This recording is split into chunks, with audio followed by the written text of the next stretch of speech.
Vale.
Es difícil estar a esa altura.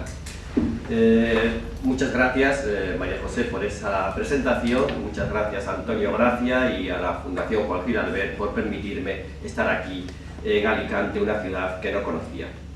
Yo voy a trazar en esta labor que tengo aquí un poco de telonero de los poemas de Antonio Gracia, que es un poeta muy lúcido y que ha comentado su poesía en varios lugares, en una conferencia, La consolación de la poesía, y que sabe explicar como nadie los entresijos de su obra. Voy a situarlo un poco en su generación, voy a situarlo un poco en la poesía de su tiempo, porque los poetas, todos los poetas, se creen o nos creemos o pretendemos ser únicos, una voz propia es el calificativo que se da a los poetas, queremos ser únicos y sin embargo cuando los miramos con una cierta distancia, cuando pasa el tiempo, todos estamos en una época, tenemos unas características comunes y no podemos saltar más allá de nuestra sombra, de las influencias de nuestro tiempo.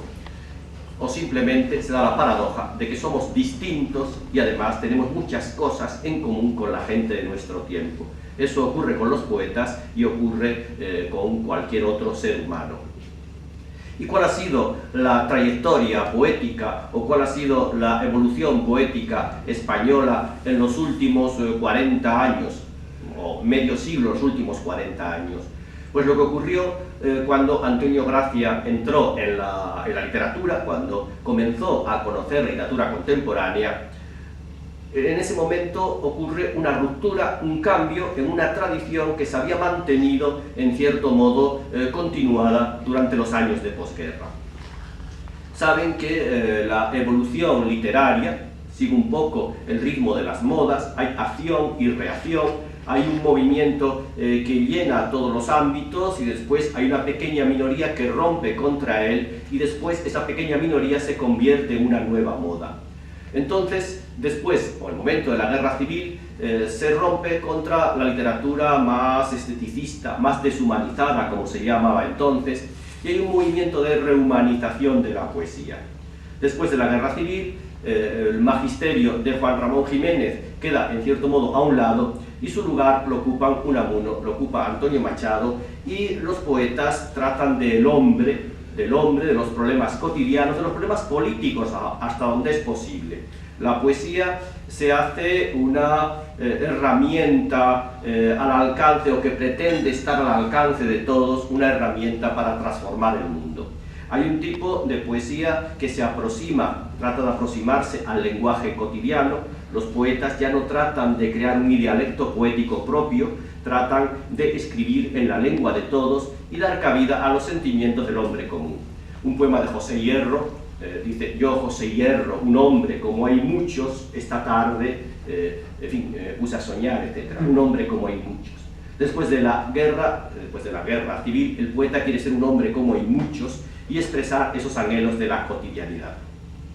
Eso ocurre en la que se llama primera generación poética de posguerra, que realiza estos deseos, pero con una retórica que nos parece un poco levantada, un poco neorromántica en algunos casos, y en lo que se llama la generación del 50, con Gil de Viedma, con Ángel González, con otros poetas que siguen en esta línea de una poesía que disfraza o que trata de aproximarse a la gente común y disfraza lo que el poema tiene de artificio. En estos años el poema pretende ser expresión, o bien aparecer ser expresión de sentimientos, de la intimidad, reflexión oculta, lo que tiene de juego de artificio literario. Pues bien, esta tradición que se ha mantenido durante todos esos largos años del franquismo, de pronto estalla en los final de los años 60, primero con unas pequeñas explosiones que parece algo pues un poco caprichoso. Se publica un libro en una colección, El Bardo, donde había publicado Celay y otros poetas realistas, que es Art del Mar, de Pereguín Ferrer, en una colección de Málaga, unas ediciones de Málaga artesanales, 200 ejemplares, aparece Dibujo de la Muerte, de Guillermo Carnero, y esos libros son unos libros que quien los lee dice, pero bueno, ¿esto qué es? Volvemos al modernismo, volvemos al esteticismo.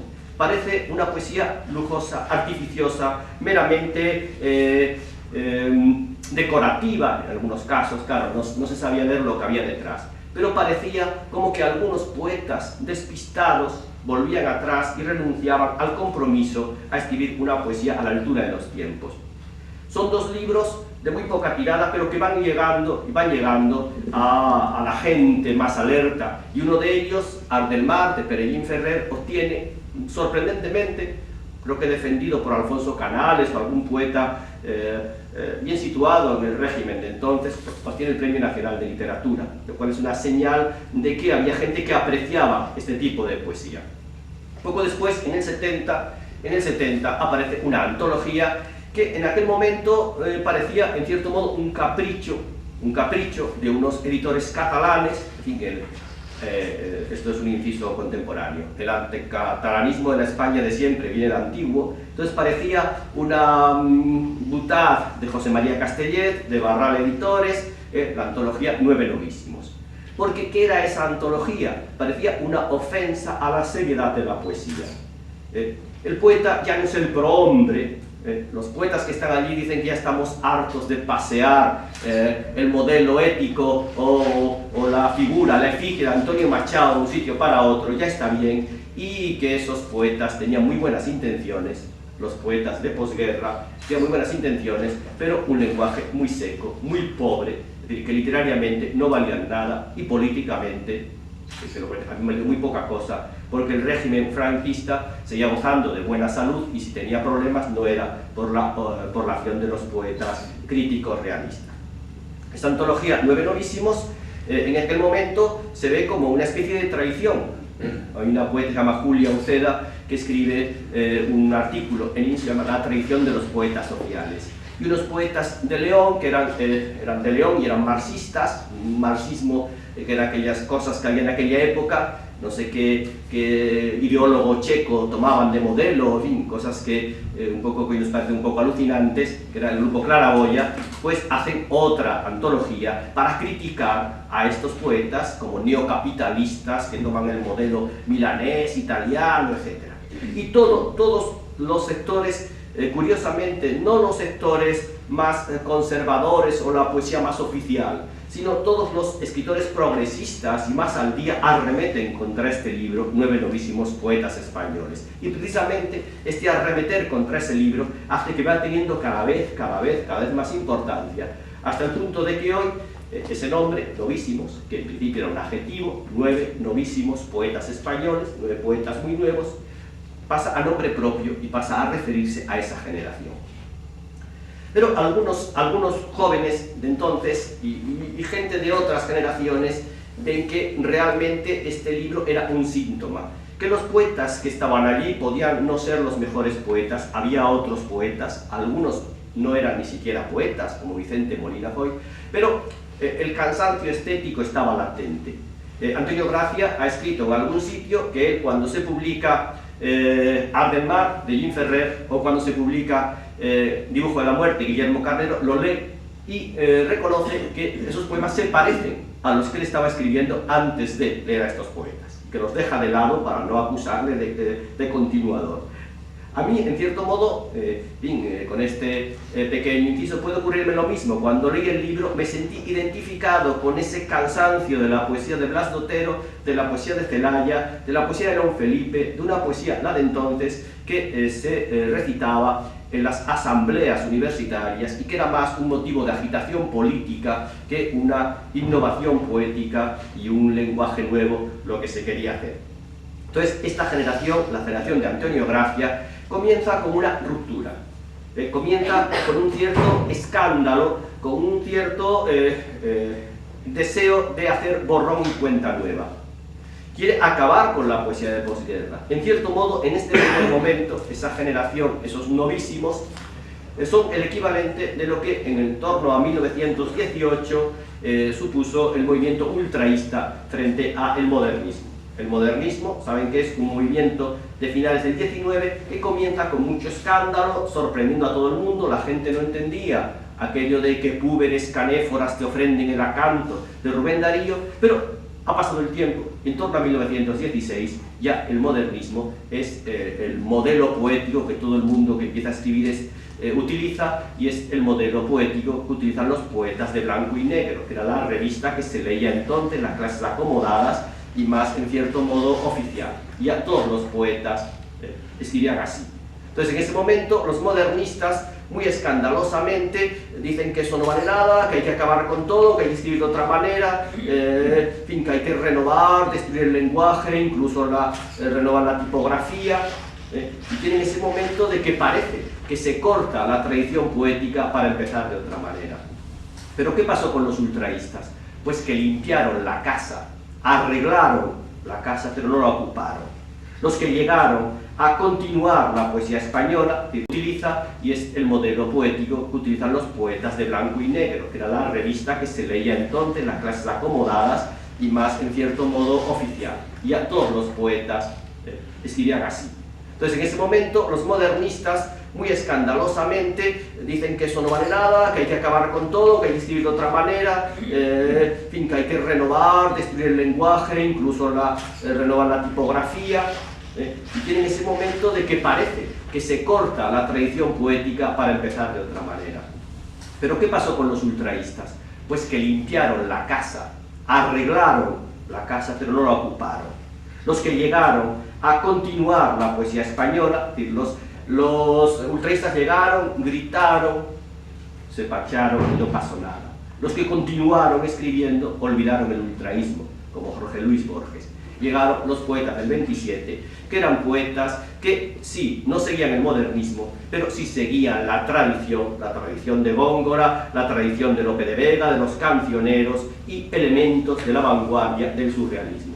Poetas que unieron tradición y modernidad y renovación. Pues con los modernistas, con los novísimos, con este primer momento explosivo de la generación de Antonio Gracia, ocurrió un poco lo mismo. Ese escándalo del principio y ese deseo de acabar con todo, acabar con Machado, es decir, con la devoción y la poesía machadiana, con la poesía política, con la poesía intimista, que se había venido en la segunda generación. Carnero, que es uno de los más llamativos y más inteligentes poetas de esta generación, dice que estaba harto de los poetas que escribían un nuevo poema cantando una vez más a la santa esposa, una vez más embarazada. Leopoldo Luis escribió los poemas El Hijo, la poesía familiar en la estela de Unamuno, pues ya están hartos de esta poesía intimista, hogareña o de la poesía política. Y algún poeta de la generación anterior se siente un poco asustado, nos cortan la hierba bajo los pies, porque hay que tener en cuenta que cuando surge esta explosión novísima, esta especie de revolución, estamos todavía en la época de Franco, en el régimen anterior, o sea que el cambio estético ocurrió antes que el cambio político.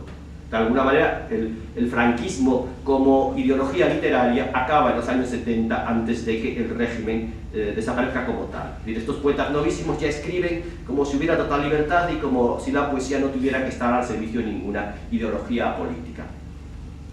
Pues estos poetas, digo, los poetas inmediatamente anteriores, Ángel González, Francisco Brines, en aquel momento José Ángel Valente, tienen 40 años, que están en plena juventud, y les parece que su tiempo se ha acabado. Entonces hay una especie de reacción, de guerra literaria, y un poeta tan ponderado como Ángel González escribe contra los novísimos y escribe una oda a los nuevos bardos, un poco caricaturizando a estos autores y defendiendo su manera de entender la literatura. Él no quiere pasar a los 40 años pues, al panteón de las figuras de otro tiempo, no quiere convertirse en Manuel José Quintana tan pronto. Pero este escándalo, que a lo largo de los años 70 va extendiéndose y que más o menos su triunfo tiene lugar, es decir, primer síntoma, 70, triunfo, 79. En 79 se publica una antología, la nueva poesía española, la joven poesía española, que aparece en una colección Cátedra, que es una colección de clásicos escolares. Entonces estos poetas revolucionarios entran de pronto ya en lo académico. Se celebra el primer congreso sobre ellos en la Universidad Internacional de Santander en 79. Parece que son la joven poesía española para siempre. Recuerden que otro poeta, Luis Antonio de Villena, escribe una antología Posnovísimos, o sea que son ellos y ya solo queda que vengan epígonos. Pero exactamente en el momento en que estos tienen el triunfo oficial, se está gestando la oposición a esta poesía, que es un poco el equivalente del ultraísmo. ¿Y de dónde viene esta oposición? Viene de la propia generación novísima, que tenía una parte más llamativa, más espectacular, pero que había otros poetas detrás que creían, pensaban, que se podía, sin romper del todo, cambiar, alterar la marcha de la poesía española, sin romper con lo valioso anterior, incorporando elementos nuevos. O sea que a partir de los 80 nos damos cuenta de que los novísimos eran un momento o un episodio de una generación, pero que no eran la generación, que había otros nombres notables, no solo los que se subieron al carro de los novísimos en su misma línea experimental, hermética, culturalista, como Luis Antonio Villena, Jaime Siles, Luis Alberto de Cuenca, etc., sino que había otros poetas que rompían con la poesía social, pero que no rompían con la tradición de la poesía española. Era Juan Luis Panero, que venía pues un poco de Cernuda, de Juan Gil Albert.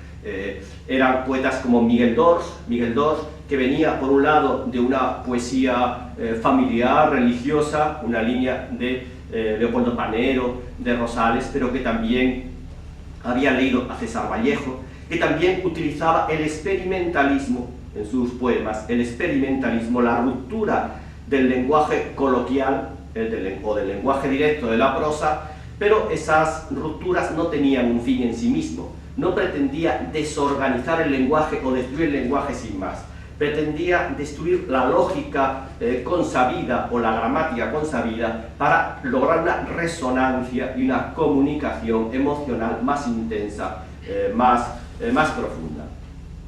Entonces hay una serie de poetas, Víctor Botas, Eloy Sánchez Rosillo, o sea, se va completando esa generación. Y eso que parecía, o esos poetas que parecían raros, marginales, anticuados, cuando Juan Luis Panero publica sus primeros libros, se dice, este es un epígono de la generación de Brines, es un epígono, continúa la anterior. Luego se veía que no era un epígono, se fue viendo en los 80, que era central y que anticipaba lo que vendría después. La generación que aparece en los 80 y que ya continúa a estos autores, Eloy Sánchez Rosillo, Andrés Trapiello, John Juaristi, a estos autores que no rompen, que vienen a continuar la historia de la poesía española sin hacer borrón y cuenta nueva.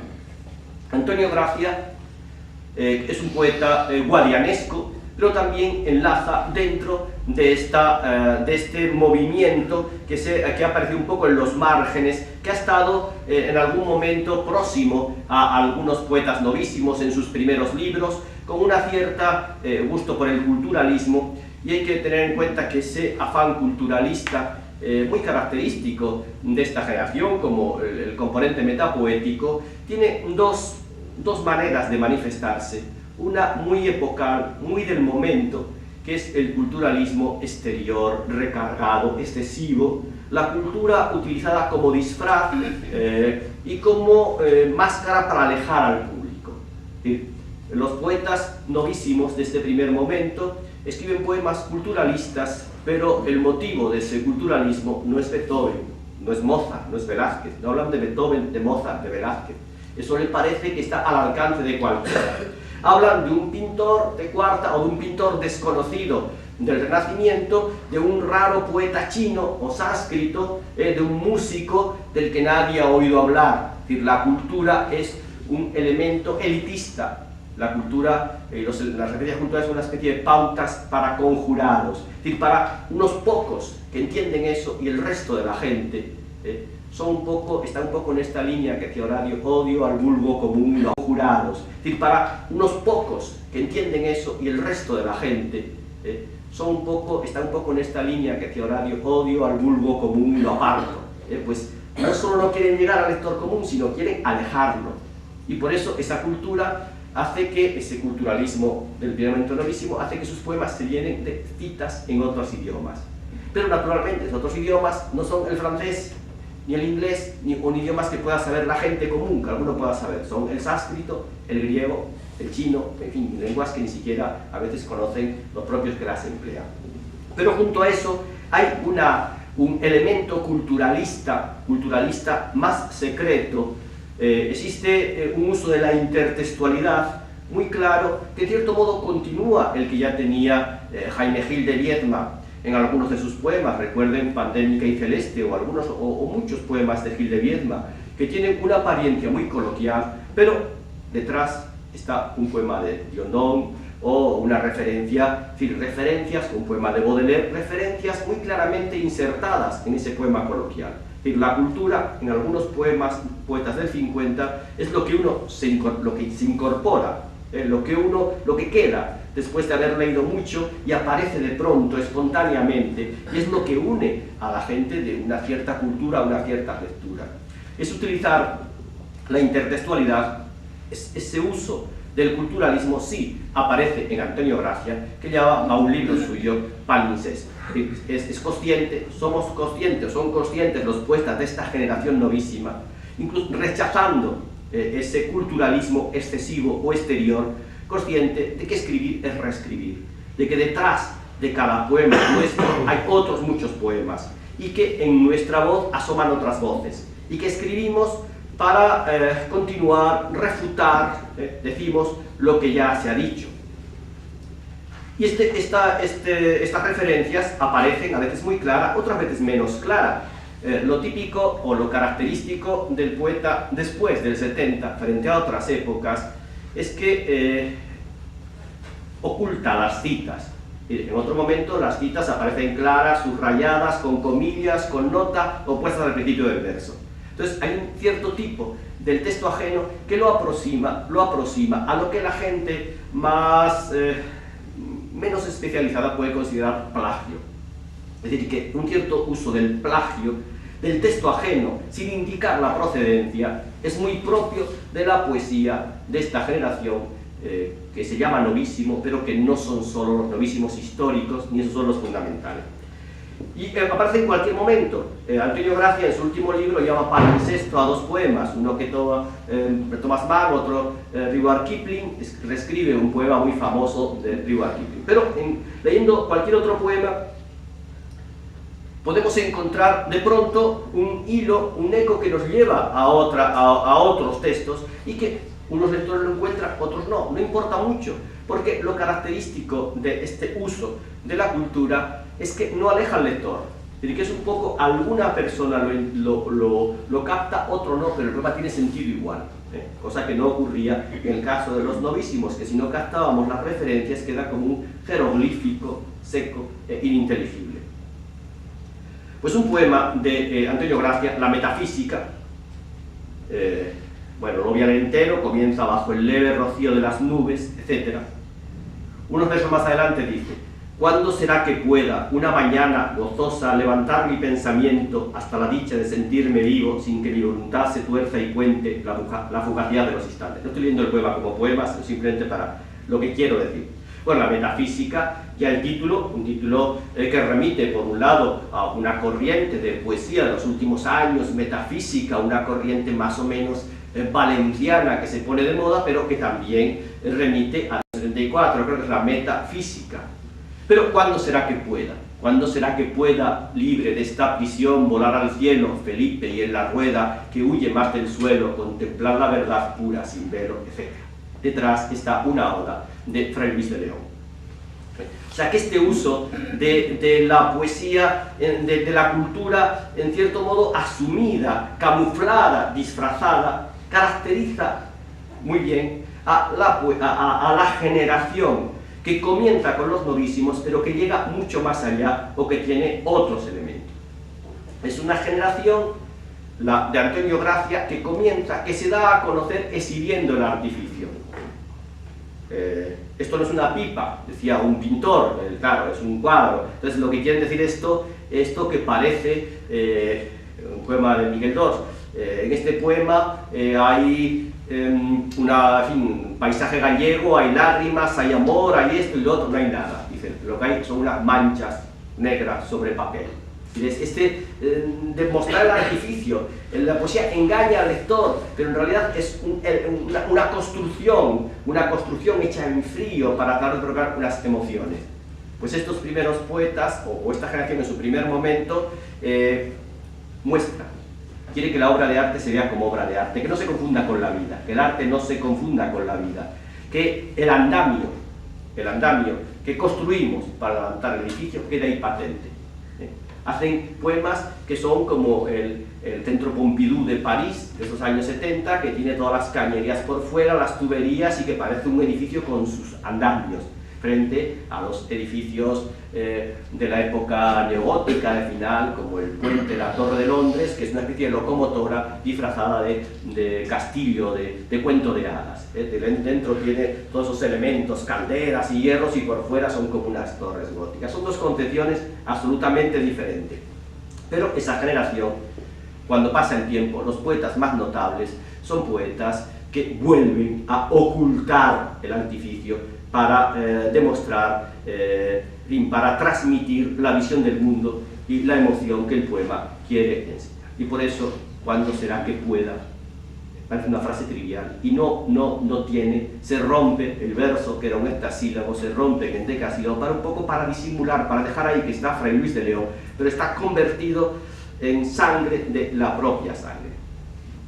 Y esa ruptura radical en los 70 con Machado, con Unamuno, es una ruptura que se demuestra que tiene muy poco tiempo. Enseguida estos poetas vuelven a Antonio Machado, vuelven a Unamuno. Y Antonio Gracia es un poeta fundamentalmente unamuniano.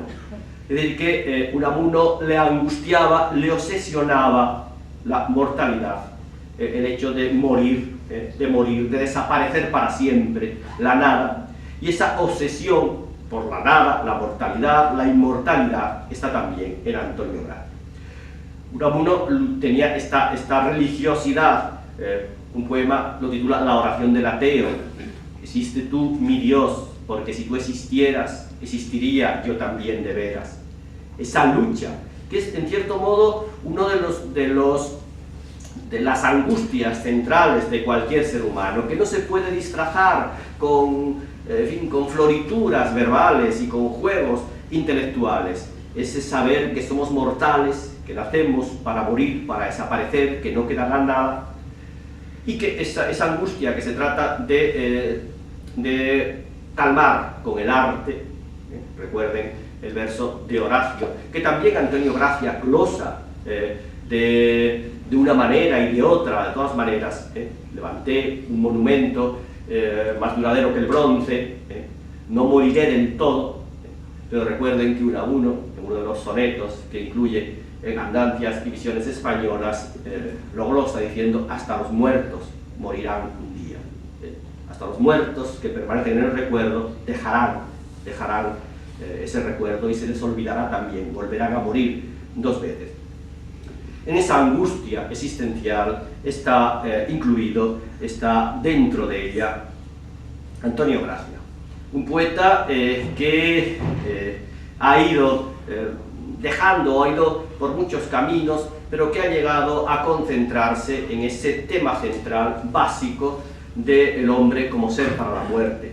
Entonces, esta poesía que pretendía romper con lo anterior, vemos que recoge un poco el movimiento fundamental de la posguerra europea, que es el existencialismo, una poesía existencialista.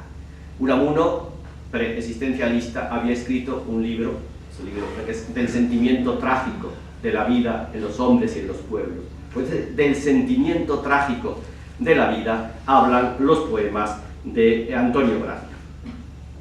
Yo quiero dejarle algún tiempo para que lea sus poemas y los comente, y luego comentaremos alguna de estas cosas, pero yo leyendo su poesía, yo creo que hay en él una angustia y una obsesión que no sé por qué lo he relacionado con un poema que me gusta mucho, de un poeta que él se lamenta en algunos de sus escritos, porque aparte de poeta, como digo, tiene muy lúcidas reflexiones sobre la literatura y tiene también una visión autobiográfica, una exasperada revisión de su adolescencia, de su formación en los años de franquistas, de represión sexual y otro tipo, y se lamenta en algunos de esos escritos que él, habiendo nacido pues, muy cerca de donde nació Miguel Hernández, Orihuela, pues que no oyó hablar de Miguel Hernández hasta que no fue a la universidad y no oyó hablar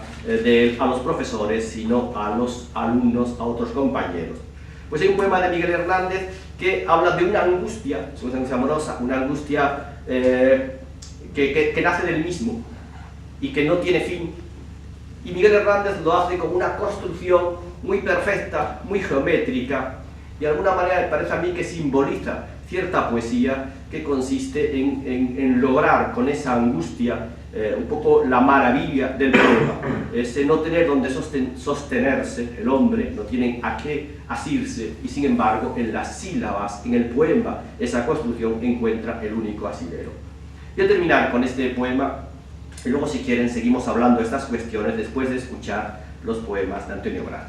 El poema, ustedes lo conocen también como yo, dice así: no cesará este rayo que me habita el corazón de exasperadas fieras y de fraguas coléricas y herreras, donde el metal más fresco se marchita. No cesará esta terca estalactita de cultivar sus duras cabelleras como espadas y rígidas hogueras hacia mi corazón que muge y grita. Este rayo ni cesa ni se agota, de mí mismo tomó su procedencia y ejercita en mí mismo sus furores. Esta obstinada piedra de mí brota y sobre mí dirige la insistencia de sus lluviosos rayos destructores. Muchas gracias.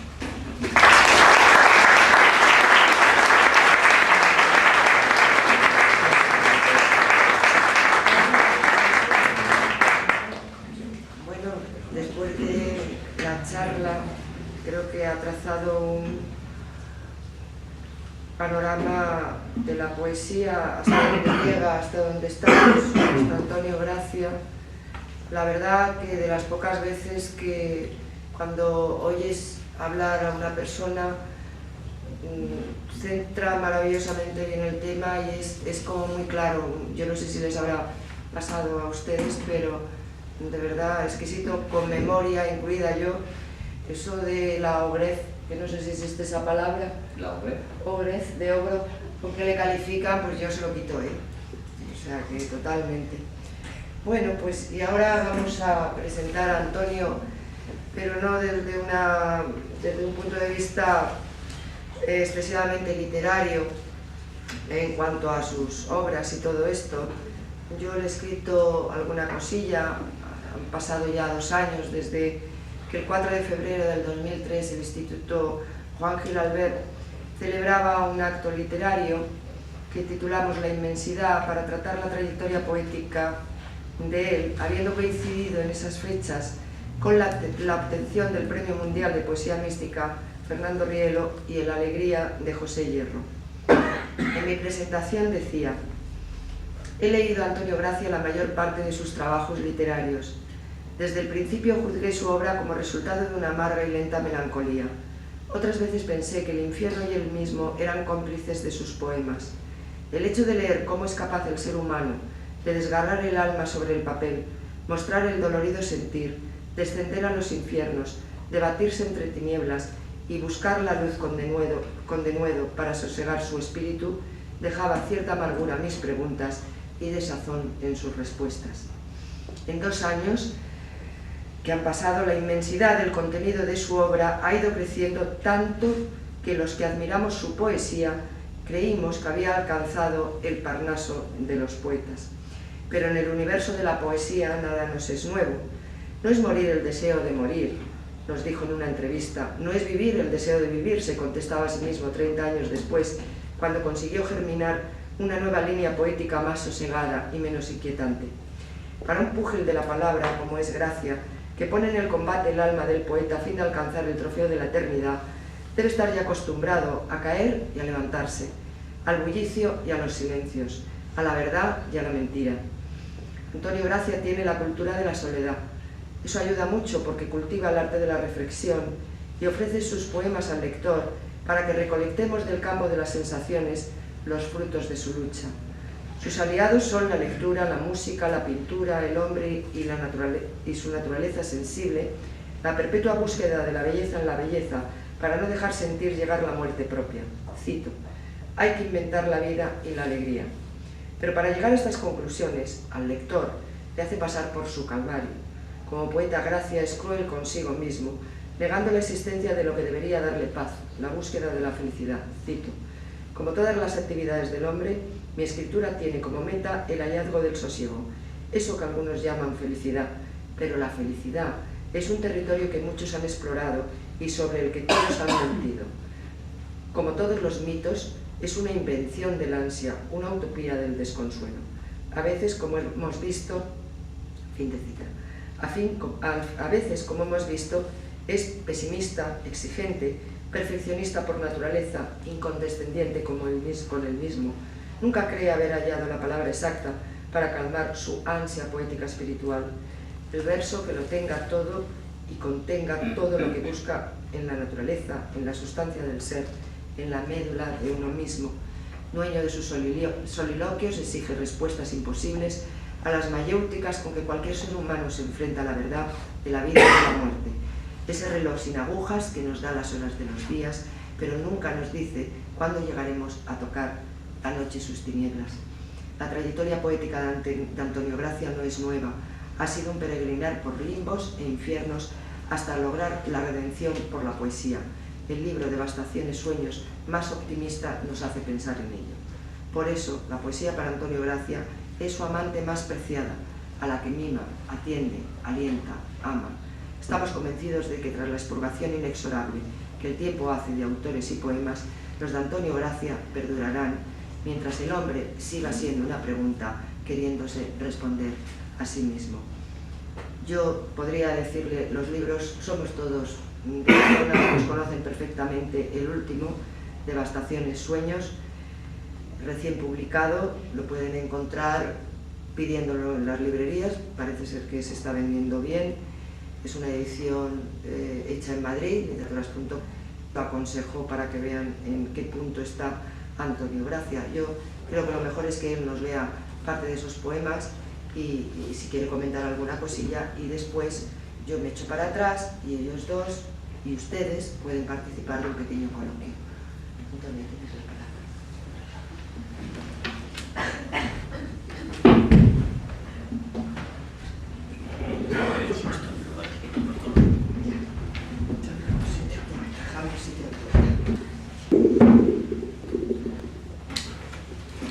Pues créaseme que si es difícil escuchar hablar mal de uno, tampoco es fácil oír que hablan bien.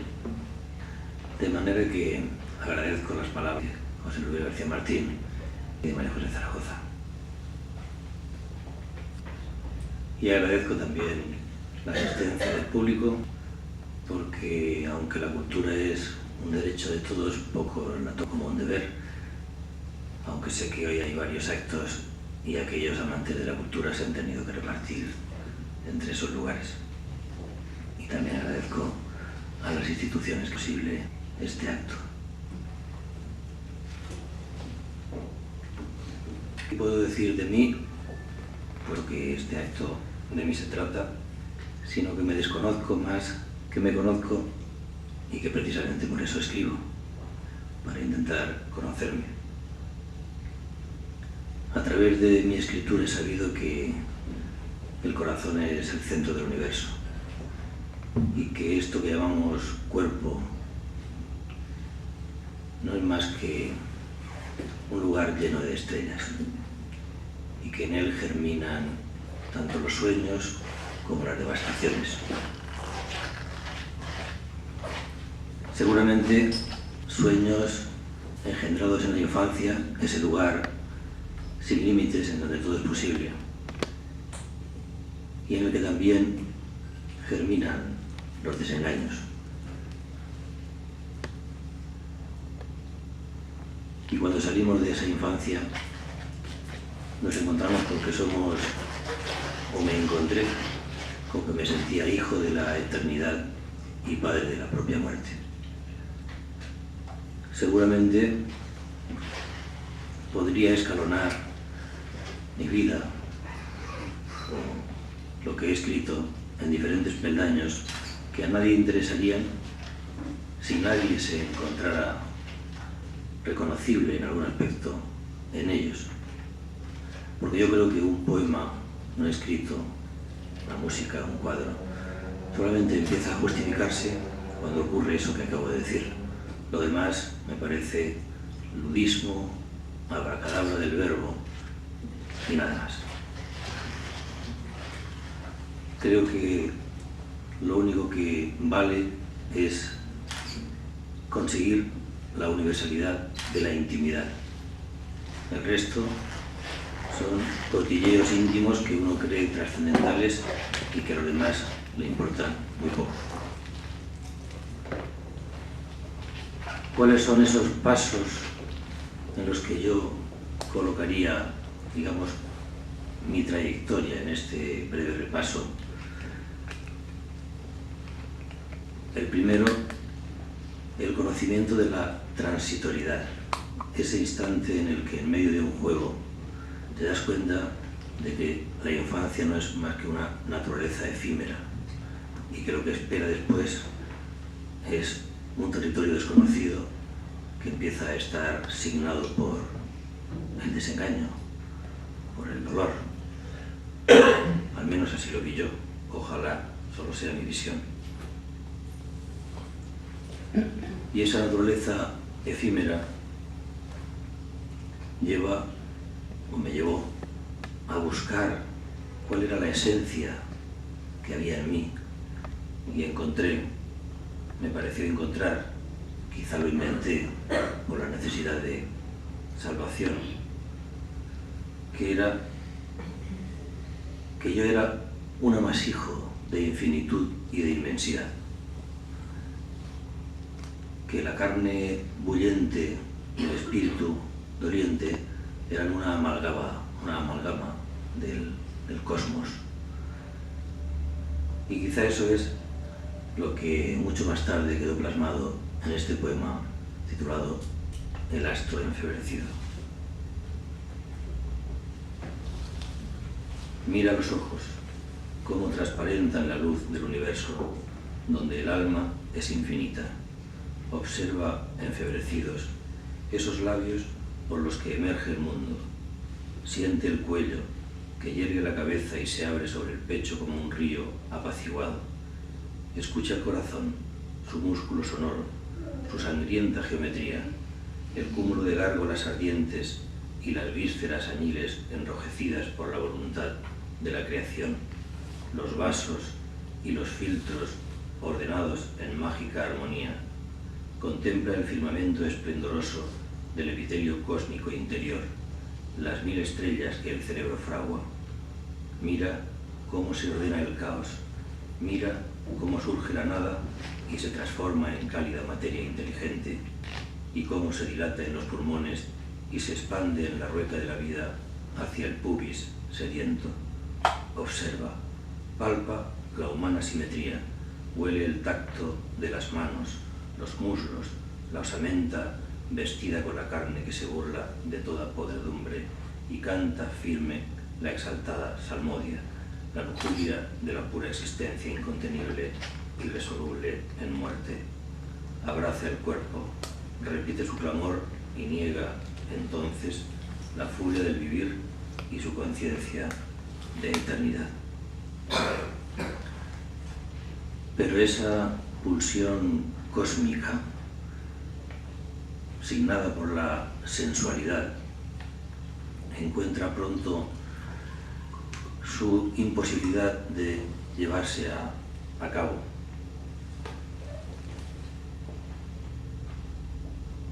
La aspiración de infinito se vuelve contra uno mismo y entonces aparece la rebeldía, la sensación de que nos han timado durante esos años de juvenilidad, de inconsciencia, de pureza que llamamos infancia. Y quizá esa rebeldía es la que aparece en un poema titulado Antonio Gracia en los infiernos, o en libros como La estatura del ansia o Palincesto. Es como sentirse estigmatizados, expulsados de un paraíso adánico, como si hubiera caído sobre nosotros el flamigerio, probablemente por el sentimiento de culpa de la incivilización judeocristiana. Yo recuerdo que siendo muy niño escribí en un cuaderno, una especie de diario: ya que yo no soy nadie, voy a intentar ser yo. Lo cual me parecía en aquel momento algo sin interés y ahora me parece terrible para aquella edad. Pero eso me llevó a otro punto, que era la construcción de una identidad que sustituyese la otra identidad que yo no había buscado, pero que creía que poseía, esa de la infancia. Y esa construcción de esa identidad que emana de la carne, entre otras, la busqué a través de esa reconstrucción de la niñez, a través del amor y a través de la escritura. Suele preguntarse por qué se escribe. Yo no lo sé. Yo sé que empecé a escribir porque no tenía con quién hablar y lo hacía con el folio, algo que he encontrado que a José Luis García Martín también le ocurría. De manera que para mí la escritura empezó siendo una especie de monólogo perenne. Me suponía un descanso, me suponía una autoconfidencia, me suponía hablar con alguien que me escuchaba y sobre todo me producía un autoconocimiento. Pero al mismo tiempo encontré enseguida que esas tres maneras eran un fracaso, porque el adanismo de la niñez no se puede reconquistar, todo me producía un autoconocimiento. Pero al mismo tiempo encontré enseguida que esas tres maneras eran un fracaso, porque el adanismo de la niñez no se puede reconquistar y permanece como una ansia insatisfecha probablemente durante toda la existencia. El ensimismamiento en la escritura, la introspección continua, dolorosa, en una especie de laberinto interior en donde solo encontraba monstruos y desengaños también. De tal manera que en un libro titulado Los ojos de la metáfora esos monstruos aparecen calificados como antosaurios. La búsqueda de la palabra fértil y el desengaño de no encontrarlo. ¿Por qué? Ya lo ha indicado también antes García Martín, porque somos hijos de las lecturas, estamos condenados a repetir lo que ya está dicho, y solamente es nuevo el matiz que se le da cuando se encuentra la palabra exacta, no solo idónea, sino también auténtica. Porque buscando los rasgos propios de cada uno, nos damos cuenta de que poseer significa cualificarnos con características, con cualidades propias, nuestras, que no le pertenecen a los demás, que nos separan en cierto modo de los demás. Y como la originalidad escrituril es imposible, por lo tanto la identidad propia y única también era imposible. De ahí quizá fueron apareciendo algunas de las características de algunos de los poemas míos. Ahora recuerdo, por ejemplo, un poema de otro, en el que se van repitiendo versos claramente no ocultos de la historia de la literatura, y que ellos por sí mismos quizá no sean más que citas, pero en conjunto parecen ser un poema. Pero quizá en un poema breve se muestre esa concadenación, esa esclavitud de los demás. Alguien que puso nombres a las cosas, el vértigo inició de un cataclismo que llega de metáfora en metáfora a engendrar esta afasia literaria, tras la que cualquier verso es la parodia de un hombre disfrazado de creador. Y de hombre en hombre el gesto mudo avanza hasta mí como un cónclave de muerte o suicidio o grotesco verbalismo que llega de impotencia en impotencia a engendrar esta afasia literaria. El poema se titula Hordas y viene a significar esas hordas literarias que pesan cada vez que escribimos sobre nosotros y que para quien escribe determina el movimiento de su mano y por tanto de su mente.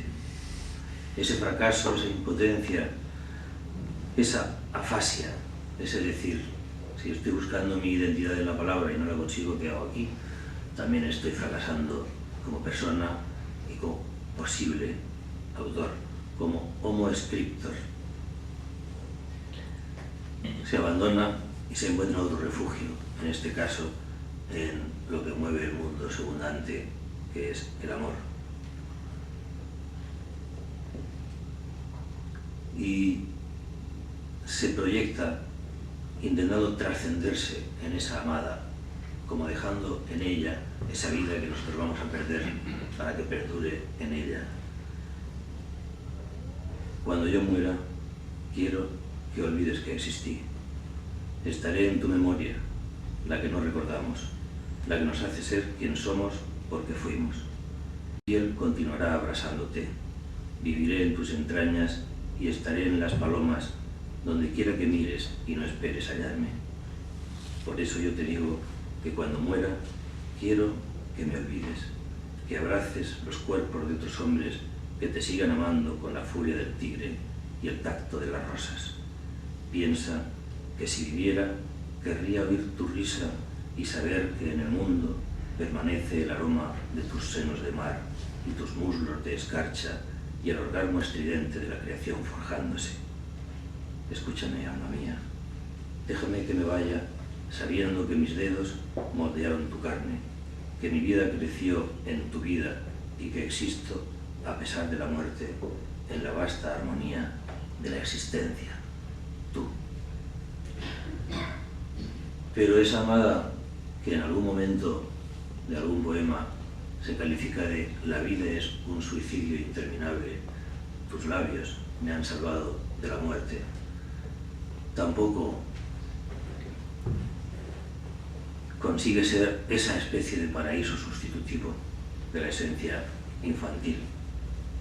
Creo que la inmensa mayoría de los artistas en general han llegado a ese lugar al que me estoy refiriendo, considerar el amor como la eterna redención.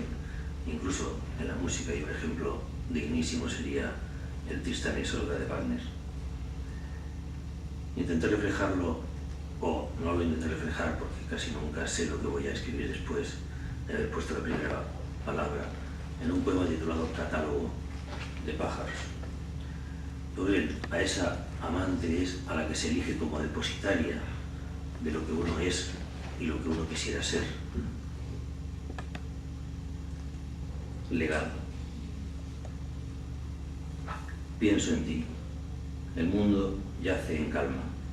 La noche brilla oscura sobre el dolor del hombre. Aroma los recuerdos el jazmín y la memoria dicta la soledad de haber vivido mucho. Lanzo palabras como redes tensas para besar la vida. En esta noche hermosa y milenaria hay tantos escribiendo y esperando, ojos como los tuyos que comprendan cuanto le confiaron a su pluma.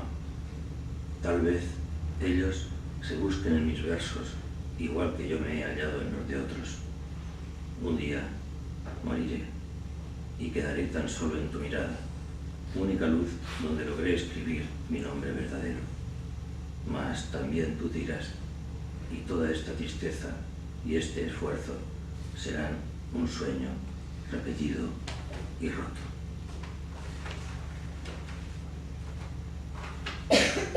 Sin embargo, en algunos casos, ese legado no llega a cumplirse, porque la amada desaparece, muere, antes de cumplir la misión encomendada. Y al morir ella, también muere el amor concebido como redención. Esto es lo que creo que aparece en Madrigal con espinas. He buscado en el mundo y en los libros el sentimiento pleno, la religión más alta, y los hallé en el fondo de tus ojos y en el abismo breve de tu carne.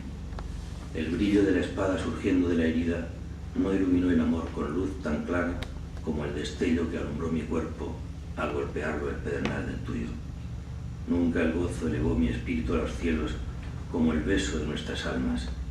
Ahora, la muerte desatada que encadenó tu vida me apresa en el dolor, y lo que fue apogeo y plenitud es ruina en la memoria, pues también el recuerdo es otra muerte, y solo abrazo sombras si te abrazo. Terminado esa especie de ciclo en el que parece que todo ha acabado, por la muerte o la inconsecución de los paraísos, sin embargo queda algo inevitable, llamémosle el hábito amanuense, la costumbre de dejarse caer sobre el folio, de confesarse en él, de autorreconocerse, de sosegarse mediante ese instante de la escritura.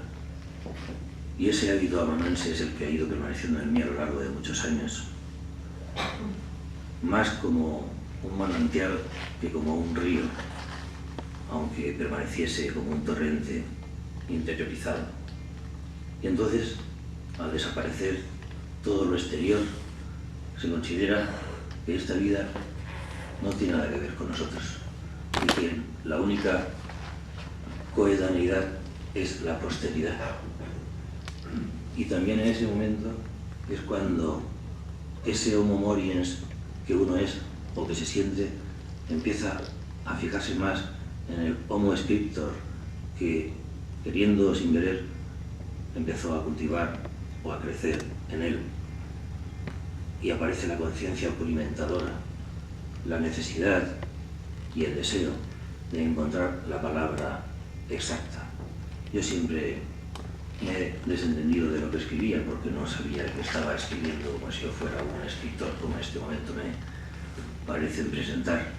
Por cierto que yo, que suelo ser el garbanzo negro de mi familia, agradezco a García Martín que me haya encontrado tantos familiares de generación que yo no conocía en ese sentido. Como digo, lo que se pretende es dejar una especie de autorretrato lo más exacto y auténtico posible, la autobiografía psíquica.